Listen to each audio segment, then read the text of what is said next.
E os recados também em 2. No Congresso Nacional, a política, Lula deixou claro que não será complacente com o legado do governo Jair Bolsonaro. No Congresso Nacional, Lula deixou claro que não há chance de negociação de anistia, de trégua com o governo Bolsonaro. E, em especial, com Bolsonaro, a quem Lula não citou nominalmente, mas atacou de forma bastante incisiva o trabalho. A parte 2 da mensagem foi dirigida aos eleitores de Bolsonaro. Esses receberam já no início do discurso uma trégua, uma bandeira branca de Lula. Quando Lula disse, né, tá na hora de acabar com o ódio, tá na hora de reunir as famílias. Um país dividido vai ser sempre um país do futuro que não chega. Nós vamos governar para todos. Ao eleitorado, a trégua, o pedido de diálogo, o pedido de reconstrução de pontes. Ao presidente que deixou o poder e deixou o Brasil na sexta-feira, o rigor da lei, digamos assim, Caio Junqueira. Bom, Daniela, vamos lá. São discursos bem semelhantes mesmo, como você pontua, como o Márcio Gomes colocou. Eu vejo nas duas falas, tanto na do Congresso quanto agora no parlatório, movimentos bem semelhantes aos discursos de posse dele de 2003, né, aquele binômio herança maldita e nós contra eles. Né? A todo instante o Lula tenta pontuar, tanto no parlatório como no Congresso Nacional, o legado que recebe, o legado, segundo ele, negativo, que os grupos de transição elaboraram esses documentos, que eles vão distribuir para várias autoridades do governo, mas com uma pitada, um tom muito acima, claro, em relação a 20 anos atrás. Só nesse discurso de agora no parlatório, violência política, minoria violenta, antidemocrática, que tentou se apropriar do verde e amarelo, pesadelo chegou ao fim, desgoverno, a história jamais perdoará Bolsonaro. E alguns momentos mais de pacificação, sim, em relação ao do Congresso, que praticamente muito pouco gesto nesse sentido de união e de pacificação. Anotei aqui nessa fala do parlatório, precisamos unir o Brasil, não existem dois Brasis, a disputa eleitoral acabou. De certa maneira, me parece, eu jogo para ti, jogo para o Uribe também, uma percepção de que era a percepção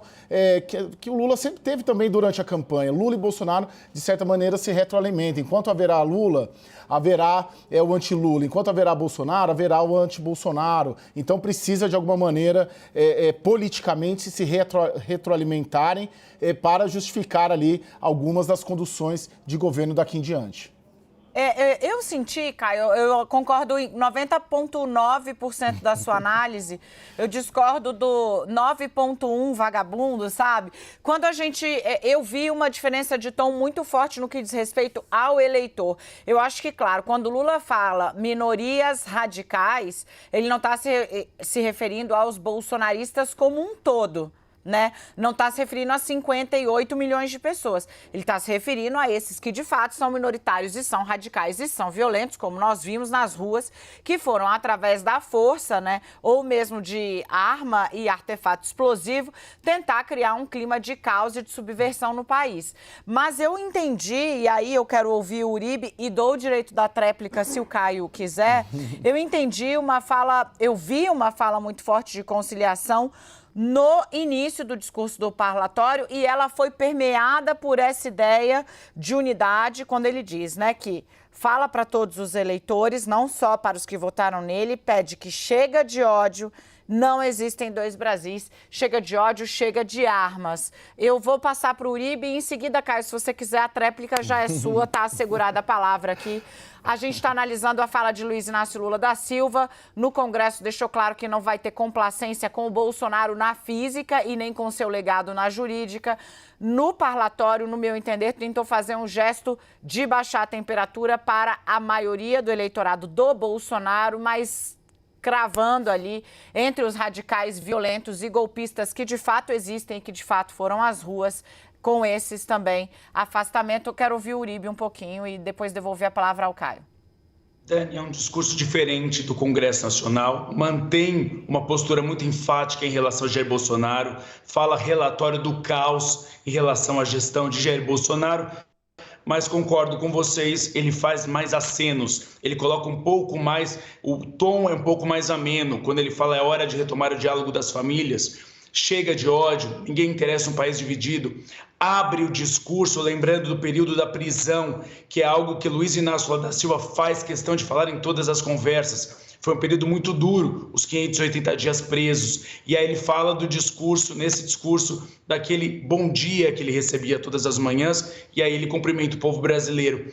Eu ressalto alguns pontos que eu acho interessante. Primeiro, o aceno de Luiz Inácio Lula da Silva à política multilateral, falando da África, falando da comunicação com todos os países, não haverá preconceitos nas relações exteriores. Interessante que ele trata essas eleições como um marco histórico, a eleição mais importante desde a redemocratização. E interessante, acaba fazendo uma cena de Dilma Rousseff.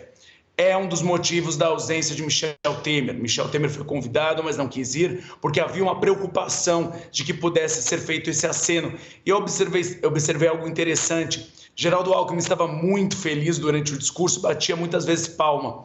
Quando foi citado o impeachment, que Lula chamou de golpe, foi um dos únicos momentos e raros momentos que Geraldo Alckmin não bateu palmas, porque no passado ele já tinha defendido o impeachment de Dilma Rousseff. Mas a dona Lu bateu. Eu não tinha reparado. Então eu acho que é um dos momentos interessantes da gente perceber. É um discurso repaginado, mantém o tom duro em relação a Jair Bolsonaro, mas fala com o eleitorado em geral, pedindo paz e união em toda a nação.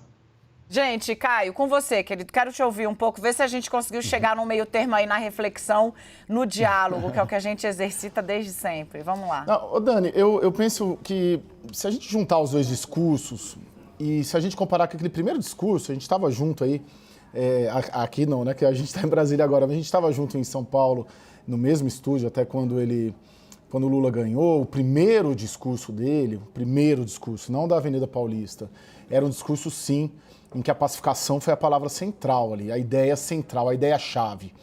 Nesses dois discursos de hoje, a pacificação não é a ideia-chave.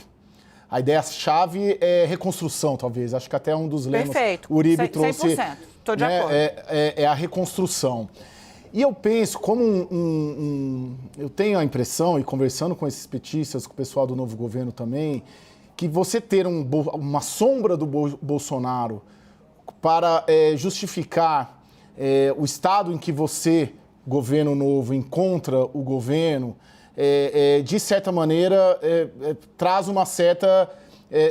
uma justificativa ideal, né? De certa maneira, Lula e Bolsonaro ali se retroalimentam nesse sentido, porque se você chega e fala, olha, eu estou encontrando tudo, está um horror o que nós estamos encontrando, para você apresentar resultados, para você justificar a demora em apresentar resultados, você acusando no que você encontrou, fica um pouco mais confortável, como ideia geral. E no aspecto eleitoral, isso a gente falou várias vezes durante a campanha, um só ganharia com o outro.